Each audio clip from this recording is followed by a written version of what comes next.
What is up, guys? It is the Bluebloods here, and we have a breaking news episode.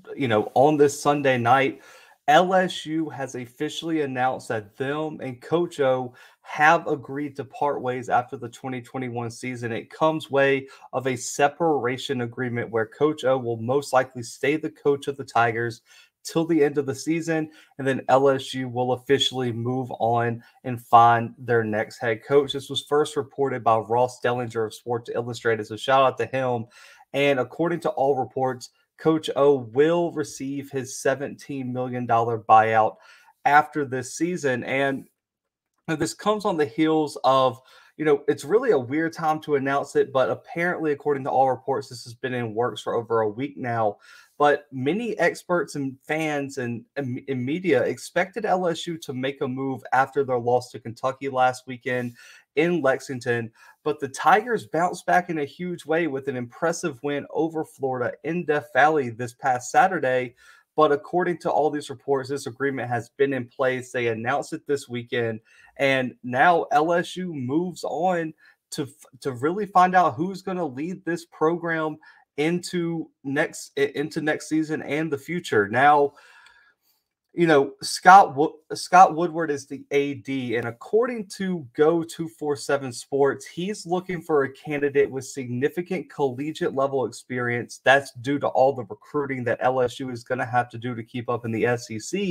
And supposedly the plan is to have a candidate and a head coach announced as soon as possible due to the early signing period, which this year will be on December 18th through December 20th. And so, looking at what went wrong for Coach O, he went 49-17 over his 5 full seasons as LSU's head coach. That also includes the 8 games where he was the interim head coach in 2016 after Les Miles was fired, only 4 games into the season. Now, Orgeron won a national championship in 2019. He had won 2 bowl games. That included a New Year's Six bowl win in the Fiesta Bowl in 2018 over UCF.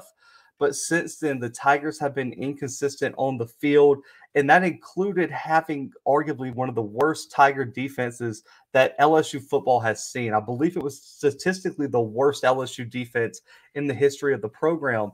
And on top of that, questionable coordinator hires, questionable decisions off the field really added to the long list of reasons LSU is looking to move into a different direction. And when you look at how it came together, you look at the sexual assault report, which raised questions about Orgeron's handling of Darius Geis's case, and all the allegations into that. The reports of not interviewing his staff hires, which that included Bo Pelini, which led to some of the defensive struggles last season. Questionable statements like that they were surprised about Kentucky's running game last weekend, even though Kentucky's running back Rodriguez led the SEC in rushing. And on top of that, you add that to the performance on the field. I felt like it was very clear LSU needed a fresh start, and they needed to move on and look for their 33rd head coach of their football program. For me, it was just a combination of everything happening at once. The turmoil just for LSU as a whole, Coach O's lack of success. The recruiting's always been there. It's just, can you turn the recruiting onto bring it to the field? Now, a lot of people are saying Coach O should get a pass for this year due to all the injuries, but I just feel like this has been building up since the end of that 2019 season, and especially throughout that 2020 season where there were some really tough losses. And outside of a win over Florida, many fans were not satisfied with anything that happened in 2020. And this year was a year Coach O knew he had to bring everything to the forefront, and he just hasn't been able to do it as LSU sits at 4-3. Losing week 1 to UCLA really put a bad taste in a lot of people's mouths. Based on the people I could reach out and text about this, that UCLA loss was huge. So the comeback loss to Auburn, coming back from 14 down to beat LSU for the first time since 99 in Death Valley, was huge. And then you just combine that with Kentucky really embarrassing this team on the road 2 weeks ago. There was just too many things going against Orgeron at this point. But the reports are that Woodward is going to try to throw names out to every high-level coach really outside of Dabo Swinney and Nick Saban across the country. The key is he wants to make a splash hire, get the right guy in the building for LSU, and really turn this program around, because let's be honest, guys, this job is probably a top 5 job in the country in terms of location, funding, recruiting, success, what conference it's in. Everything is pointing toward LSU being the biggest job in the country opening up this season. And it's going to be a very important decision for Woodward to get the right person into this position. But shout out to the guys at Go 247 Sports. They released a hot board 1.0 with 16 different potential names on it. It has 16 because it's still very early in the nature of this coaching search, especially with the news just breaking this afternoon. And many top candidates are finding themselves on this board. I'm going to break down the top candidates that I think are going to be the best options for LSU. All of them are on this list. And as new information emerges, we will keep you guys updated, just like the USC head coaching job, which is also open right now. Now, I separated this into two I guess, categories. I have 3 favorites, and then I have 1 dark horse that I think is a dark horse candidate for this job. And the first favorite has to start with James Franklin, the Penn State head coach right now. He's got an 89-44 career record over 11 seasons as a head coach. 3 of those were at Vandy, which he had 2 bowl wins and 2 back-to-back 9-win seasons at Vanderbilt. Now he's spent 8 seasons at Penn State with a 65-29 record, a conference championship, and 3 bowl wins and 6 appearances. And the consensus really is that James Franklin is the choice for every top coaching job opening that comes available this year. Now, the real question with Franklin and why this could or could not work out is whether he is going to decide to leave the Nittany Lions for another high-profile job or stay put in Happy Valley. But when you look at what he brings to LSU, he showed major success at Vandy with 2 9-win seasons, some bowl wins. If you can recruit and develop talent at Vandy and win in the SEC, what is the potential of what you could do in the SEC with the resources of LSU? And you're already seeing what he can do at Penn State. He has them as a top 10 team in the country. They were top 5 up until their loss to Iowa last week, in which their starting quarterback got hurt. And on top of that, he has the number 2 class in the country right now in 2022, and has really showed an ability to build a real winning culture, not only at Vandy, but coming in at Penn State right off the heels of the Jerry Sandusky situation. Bill O'Brien was the first guy. He leaves for the NFL. And so James Franklin still had a lot to work out, a lot of sanctions and things to work toward. He has built Penn State into a real bona fide college football playoff contender. And they are a real Big Ten contender. So James Franklin, for me, has got to be one of the top candidates on LSU's list. The other one, Dave Aranda, Baylor head coach. Yes, he only has an 8-8 overall record in his 2 seasons at Baylor, but he served as the LSU defensive coordinator from 2016 to 2019. And the Tigers never had a defense rank outside the top 35 in total defense under Aranda. And some of the best players in LSU history on the defensive side of the ball were recruited and coached by Aranda. Now, he had a very rough year at Baylor last year, guys. That's to say the least, with opt-outs, COVID. And I think you got to throw out 2020 for first-year head coaches with COVID. But right now, guys, the Bears find themselves at 6-1 in the top 20 in the country, with a chance to really find a way to get to Dallas for the Big 12 championship if they can pull off the upset over Oklahoma and keep winning later in the season. And that's only under 1 season under Aranda's lead.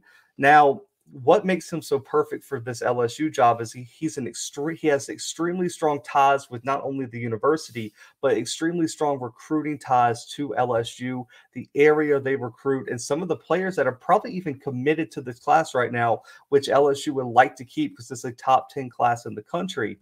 But the holdup here would arguably be his lack of experience at a Power 5 job. And that's going to have something that, from what I've heard and read, is going to have some LSU decision makers weary of bringing him in right now.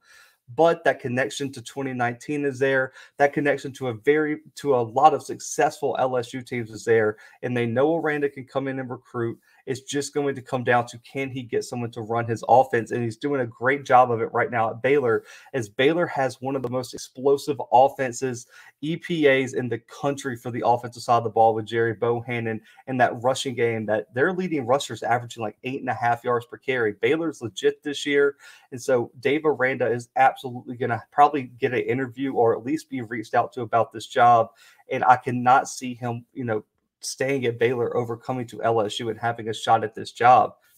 The other option, and this is a popular one. Now, there are reports that LSU isn't looking to move in this direction, but I still want to mention him because I think he could be a great option, and that's Billy Napier, Louisiana Lafayette head coach, 33-12 overall record at 4 seasons at Lafayette with 2 bowl wins, 3 straight bowl appearances, 3 conference championship appearances, 1 conference title, and a Coach of the Year award already. This guy has done everything he can to bring this Group of 5 program in Louisiana Lafayette to the forefront of college football.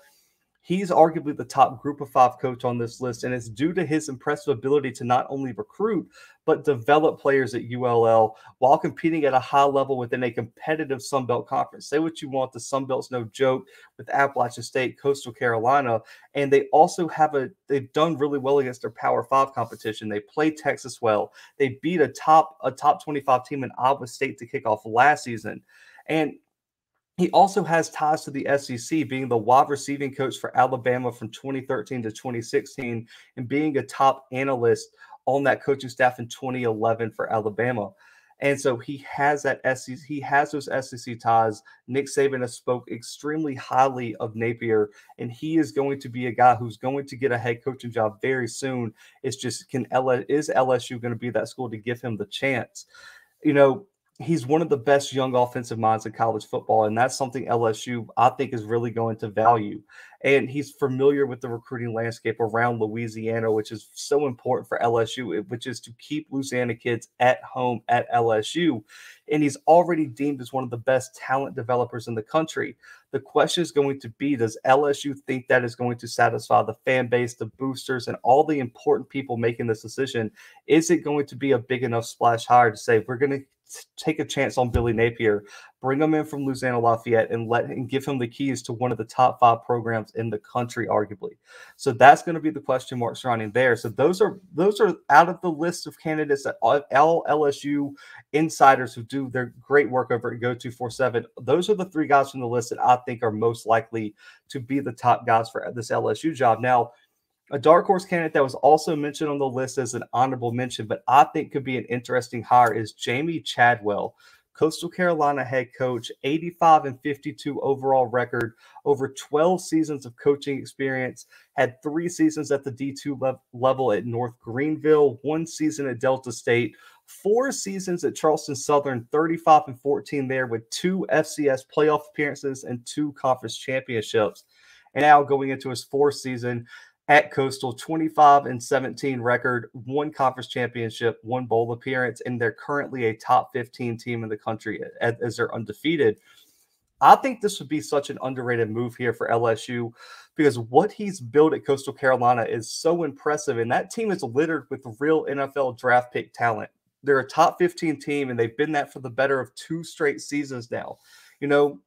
Had 1 player drafted last year, multiple people get signed and now are being they having real impacts at the next level, but they have 7 to 10 players or more moving forward that have been mentioned as potential draft picks, starting with Jordan Strong at safety, starting with Grayson McCall at quarterback.